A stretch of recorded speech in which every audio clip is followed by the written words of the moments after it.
अगर बनानी है एक विनिंग पर्सनैलिटी तो आज जानेंगे चाहिए कौन कौन सी क्वालिटी। हेलो फ्रेंड्स, मैं Dinesh Kumar, sales trainer and business consultant. आज बात करेंगे कि अपनी पर्सनैलिटी को कैसे डेवलप करें, इनहांस करें। How to develop our personality. दोस्तों, अच्छे कपड़े पहनने से आपकी पर्सनैलिटी अच्छी नहीं हो जाती। आप सिर्फ अच्छे दिखते हैं बट आपकी पर्सनैलिटी अच्छी नहीं होती है। दूसरों की नजर में हमारी जो छवि होती है दैट इज आवर पर्सनैलिटी। दोस्तों, एक अच्छी पर्सनैलिटी तीन चीजों से मिलकर बनी होती है। हाउ वी लुक, हम कैसे दिखते हैं। हाउ वी टॉक, हम किस तरीके से बातचीत करते हैं। एंड व्हाट वी टॉक, हम क्या बातचीत करते हैं। आज हम इन तीनों स्टेप के बारे में डिटेल में, स्टेप बाय स्टेप डिटेल में बातचीत करेंगे कि किस तरीके से आप अपनी पर्सनैलिटी को इनहांस कर सकते हैं और किस तरीके से आप अपनी पर्सनैलिटी को अच्छा कर सकते हैं। दोस्तों, जब भी आप किसी से मिलते हैं या आप किसी के घर जाते हैं, उनके सबसे पहले नजर आप पर पड़ती है कि आप कैसे दिखते हैं। हाउ वी लुक, हम कैसे दिखते हैं। दोस्तों, हम कैसे दिखते हैं ये ओकेजन के हिसाब से अलग अलग होता है। जब भी आप किसी इंटरव्यू में जाते हैं तो क्या आप जींस और टी शर्ट पहन के जा सकते हैं? नहीं, वहां आपको इंटरव्यू नहीं लिया जाएगा। आपको इंटरव्यू के लिए फॉर्मल पैंट शर्ट और फॉर्मल शूज होने चाहिए। अगर आप कहीं वॉकिंग पे जा रहे हैं तो क्या वॉकिंग के लिए आप फॉर्मल पैंट शर्ट शूज पहन के जा सकते हैं? नहीं, वॉकिंग के लिए आपको एक स्पोर्ट्स लोअर टी शर्ट और स्पोर्ट्स शूज होने चाहिए आपके पास। क्या आप शादी में स्पोर्ट्स लोअर और टी शर्ट पहन के जा सकते हैं? नहीं, उसके लिए आपके पास एक अलग ड्रेस होती है। जब आप अपने ऑफिस में जाते हैं तो आजकल के जो फैशनेबल टी शर्ट पैंट और फटी हुई जींस चलती है, क्या ये ऑफिस में पहन के जा सकते हैं? नहीं, वहाँ अलाउ नहीं है। वो आपको अच्छा भी नहीं लगेगा। वहाँ के लिए आपके एक स्पेशल ड्रेस होती है, वही आप फॉर्मल में जाते हैं। जब आप किसी बिजनेस मीटिंग में जाते हैं, सेल्स मीटिंग में जाते हैं, तो क्या आप जींस टी शर्ट पहन के जा सकते हैं? नहीं, वहाँ के लिए आपका एक सूट बूट होना चाहिए, एक फॉर्मल ड्रेस होनी चाहिए। आपकी ओकेजन के हिसाब से, अलग अलग स्टेज के हिसाब से आपको पहनने चाहिए। आपने देखा है, अगर एक पॉलिटिशियन होता है वो एक कुर्ते पजामे में होता है, एक उसके एक अलग ड्रेस होती है। आप स्पोर्ट्स पर्सन को देखिए, किसी की जो जो स्पोर्ट्स पर्सन है वो अलग ही एक स्पोर्ट्स शूज में रहेंगे, sports lower T shirt sports में मिलेगा आपको। आप एक एक्टर को देखिए, फैशनेबल जो कपड़े पहनते हैं वो एक्टर पहनता है। बिजनेसमैन को देखिए आप, बिजनेसमैन एक अलग ही आपको सूट बूट और आपको एक फॉर्मल ड्रेस में मिलेगा। आपको जैसे ओकेजन के हिसाब से आपको कपड़े पहनने चाहिए। अब इसमें आपको और दो तीन चीजें ऐड है जो मैं आपको बताना चाहता हूँ। अगर आप सेल्स एंड मार्केटिंग में है तो आपको किस प्रकार के कपड़े पहनने चाहिए। आपको प्लेन पहनने चाहिए, आपको प्लेन शर्ट पहननी चाहिए, ब्लैक ग्रे ब्लू व्हाइट इस प्रकार की प्लेन शर्ट पहन सकते हैं, हल्की चेक में पहन सकते हैं।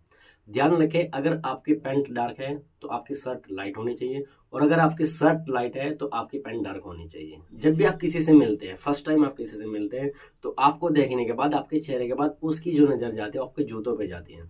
हमेशा आपके जूते और बेल्ट का कलर सेम होना चाहिए। अधिकतर लोगों को पता ही नहीं है, वो बेल्ट ब्लैक कलर की पहनते हैं और शूज ब्राउन कलर का पहनते हैं, या फिर बेल्ट ब्राउन कलर की है और शूज किसी भी कलर का है। हमेशा बेल्ट के और आपका शूज आपके मैचिंग के हिसाब से पहनने चाहिए। इससे आपकी पर्सनैलिटी एक अलग ही दिखती है। अगर आप दाढ़ी रखते हैं, तो आप उसको वेल ट्रिम रखिए। आजकल का फैशन चल रहा है दाढ़ी रखने के लिए, ठीक है, आप दाढ़ी रखिए तो आप उसको वेल ट्रिम रखिए। नहीं तो अगर आप सेल्स एंड मार्केटिंग के प्रोफेशन में है तो आप ज्यादा अगर क्लीन रखेंगे तो ज्यादा बेटर रहेगा। ये सब चीजें आपको, छोटी छोटी बातें आपको ध्यान में रखनी चाहिए। और जब भी आप पैंट पहनते हैं, फॉर्मल पैंट पहनते हैं, जो आपकी पैंट, और आपने देखा आजकल का जो फैशन चल रहा है कि पैंट ऊंची पहनते हैं और जूते जो होते हैं, जूते और पैंट के बीच में स्पेस होता है काफी। अगर आपको अपनी अच्छी पर्सनैलिटी दिखाना, आप एक अच्छी पर्सनैलिटी व्यक्ति होने चाहिए, तो आपके जूते और पैंट में गैप नहीं होना चाहिए। एटलीस्ट आपकी पैंट इतनी होनी चाहिए कि आपके जो जूते हैं वो ढके होने चाहिए। ऐसा होता है एक विनिंग पर्सनैलिटी का सर। भीड़ में भी आते हैं अलग नजर। दोस्तों, अभी हमने बात करी कि हम कैसे दिखते हैं, अब हम बात करेंगे कि हाउ वी टॉक, हम कैसे बातचीत करते हैं। हाउ वी टॉक, हम कैसे बातचीत करते हैं। दोस्तों, आपने अच्छे कपड़े तो पहन लिए बट आपको पता नहीं भीड़ में कैसे बातचीत करना है, लोगों को कैसे बातचीत करना है और किन किन बातों को आपको ध्यान रखना है। अब हम उसके बारे में बातचीत करेंगे। दोस्तों, जब भी आप फर्स्ट टाइम किसी से मिलते हैं या मीटिंग करते हैं तो आपको किन किन बातों का ध्यान रखना चाहिए, उससे आपकी पर्सनैलिटी जज होती है। जब भी आप किसी से मिलने जाते हैं, अगर आपने कोई टाइमिंग दे रखा है, आप किसी मीटिंग में ऑलवेज बी ऑन टाइम। हमेशा जो आपने टाइमिंग दिया है आप उसी टाइम पर अपनी मीटिंग में पहुंचे या उस व्यक्ति के पास पहुंचे। ऑलवेज बी ऑन टाइम, हमेशा आपको टाइम के पंचुअल रहना चाहिए। अब जब भी आप किसी से बातचीत करते हैं, आपको किस टॉपिक पर उनसे बातचीत करना है वो आपके पास क्लियर होना चाहिए। कभी भी हमेशा लोगों से घुमा फिरा के बातचीत मत करिए। स्पष्ट बात कीजिए, सरल भाषा में बात कीजिए और साफ शब्दों में बातचीत कीजिए। कभी भी घुमा फिरा के बातचीत मत कीजिए। अगर आप किसी से घुमा फिरा के बातचीत कर लेंगे तो उनको पता लग जाएगा कि ये व्यक्ति सही नहीं है, इसका व्यवहार सही नहीं है। जितना हो सके मीटिंग में अपने फोन को अवॉइड करिए। हो सकता है तो अपने फोन को स्विच ऑफ रखिए, और ज्यादा से ज्यादा अगर आप किसी कॉन्फ्रेंस में, मीटिंग में किसी से बातचीत कर रहे हैं तो फोन का यूज मत करिए। अब आते हैं, ये तो होता है हमारा कि हम फेस टू फेस जब किसी से बातचीत करते हैं, लेकिन ऐसा नहीं कि पर्सनैलिटी से फेस टू फेस बात करने में, जब हम किसी कॉल पे बातचीत करते हैं वो भी हमको ध्यान में रखना चाहिए। एटिकेट होते हैं। एटिकेट क्या, फोन के एटिकेट क्या है कि फोन पे बात करते वक्त आपको किन किन बातों का ध्यान रखना चाहिए। पर्सनैलिटी ऐसा नहीं कि आप फेस टू फेस बात करते वक्त आपको ध्यान रखना चाहिए, फोन पे भी आपको बात करते वक्त बहुत सारी चीजों का ध्यान रखना चाहिए। जब भी आप किसी से, अपने कस्टमर से बातचीत करें, ध्यान रखिए, आप अधिकतर लोग क्या करते हैं, कस्टमर से बातचीत करें, कोई खाना खा रहे हैं, कुछ खा रहे हैं, खाना खाते हैं, कुछ भी खाते वक्त अपने कस्टमर से बातचीत मत करें। हाँ, अपनी फैमिली यारी दोस्ती में आप कर सकते हैं, या फिर उसको भी इग्नोर करें। किसी से भी आप फोन पे कुछ खाते वक्त बातचीत मत करिए। अगर आप वॉशरूम में, अधिकतर आजकल लोग वॉशरूम में सब अपना फोन लेके बैठते हैं, कभी भी वॉशरूम में बैठे हुए अपने फोन को कॉल पे बात मत करिए, क्योंकि जब आप कॉल पे बात कीजिए वो वॉशरूम की जो इको होती है उससे पता लग जाता है कि आप किसी स्पेस एरिया में। हमेशा जब भी आप किसी कस्टमर से या किसी से बातचीत करें, वॉशरूम में आप बातचीत ना करें या फोन का यूज मत। कभी भी अगर आप किसी कस्टमर से बातचीत करें या किसी पर्सन व्यक्ति से बातचीत करें तो स्पीकर पे मत बातचीत करिए। हाँ, अगर आप अकेले में और वो परमिशन देते हैं आपको स्पीकर पे बातचीत करने की, जब भी आप किसी पे बातचीत कर रहे हैं स्पीकर से, तो आप एक बार परमिशन ले लेनी चाहिए। विदाउट परमिशन आपको कभी भी स्पीकर से किसी भी कस्टमर या किसी भी व्यक्ति से बातचीत नहीं करनी चाहिए। और अगर आपके पास कोई भी कॉल आती है, कस्टमर की कॉल आती है, कोई भी कॉल, कभी भी कॉल को मिस मत कीजिए। अगर कॉल आ गई आप नहीं उठा पाए, अगर आपके पास टाइम नहीं है, बिजी है, तो आप मैसेज कर सकते हैं या आप उनकी कॉल को 1 मिनट उठा के बता सकते हैं।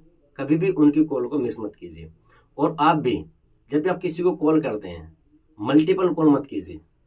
एक बार कॉल किया, कम से कम एक बार कॉल करने में आपको आधे घंटे का गैप लेना चाहिए, बार बार कॉल नहीं करनी चाहिए। अगर आप आधे घंटे बाद भी नहीं फोन उठाते तो आप उनको एक मैसेज ड्रॉप कर सकते हैं और फिर अगले टाइम उनको नेक्स्ट टाइम बातचीत कर सकते हैं। बार बार किसी को मल्टीपल कॉल नहीं करना चाहिए। ये सब छोटी छोटी चीजें होती है जो आपकी पर्सनैलिटी को इनहांस करती है, लोगों से, भीड़ से अलग करती है आपको। अब हम बात करेंगे व्हाट वी टॉक, हम कैसे बातचीत करना चाहिए।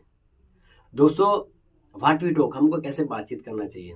दोस्तों, first impression is the last impression. जब भी आप किसी फर्स्ट टाइम किसी व्यक्ति से मिलते हैं तो पहले 30 सेकंड में ये जज हो जाता है कि उसकी नजर में आपकी छवि क्या हो गई। आप पहले 30 सेकंड में आपने जो बातचीत की है, आपकी जो पर्सनैलिटी है, आपके जो बात करने के व्यवहार था, आप कैसे दिख रहे थे, वो बहुत इंपॉर्टेंट होता है। वर्बली हम बातचीत कर रहे हैं, ये 7% मैटर करता है।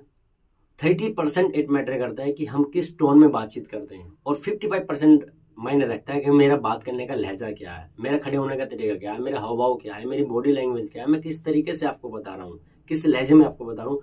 55% ये मायने रखता है। जब भी आप कहीं भी हमेशा भीड़ में हैं तो आपका जो कॉन्फिडेंस होना चाहिए वो बात करने का बहुत अलग लेवल का होना चाहिए। जब भी आप किसी से बातचीत करें, किसी भी टॉपिक पे बातचीत करें, आप क्या बातचीत कर रहे हैं इसमें इंपॉर्टेंट ये आता है कि आप जिस टॉपिक पे बातचीत करना चाहते हैं उसकी प्रॉपर आपको नॉलेज होना चाहिए। उस टॉपिक के लिए आपको पूरा कन्विंस होना चाहिए, और अगर उस टॉपिक के लिए आप पूरा कन्विंस हैं तो ऑटोमेटिक आपके अंदर कॉन्फिडेंस हो जाएगा। अगर आप कॉन्फिडेंस से बातचीत करते हैं तो सामने वाले की नजर में आपकी इमेज एक अलग ही लेवल की बन जाती है। इन सभी चीजों को मिलकर आपकी एक अच्छी पर्सनैलिटी बनती है। दोस्तों, पर्सनैलिटी डेवलपमेंट के इस वीडियो में हमने जो भी छोटे छोटे स्टेप क्लियर किए हैं, अगर उन छोटे छोटे स्टेप को आप ध्यान में रख करके इन चीजों पे काम करेंगे, आने वाले 1 महीने 2 महीने बाद आप देखना कि आपकी पर्सनैलिटी किस लेवल की हो जाएगी। आई होप ये वीडियो आपको काफी अच्छा लगा होगा। अगर ये वीडियो आपको काफी अच्छा लगा है तो वीडियो को शेयर करिए, लाइक करिए और चैनल को सब्सक्राइब करिए। थैंक यू दोस्तों।